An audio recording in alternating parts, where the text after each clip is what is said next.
Refrigeration and air conditioning systems are all about moving heat, not creating cold. Picture this.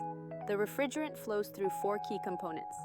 It starts in the evaporator, where it absorbs heat from the air, cooling the space down.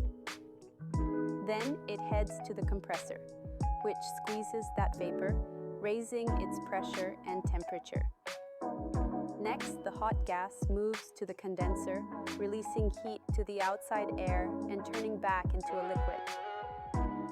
Finally, it passes through the expansion device, dropping in pressure and temperature before returning to the evaporator. This cycle repeats, keeping our spaces cool and comfortable. Understanding this process is essential for anyone in the field.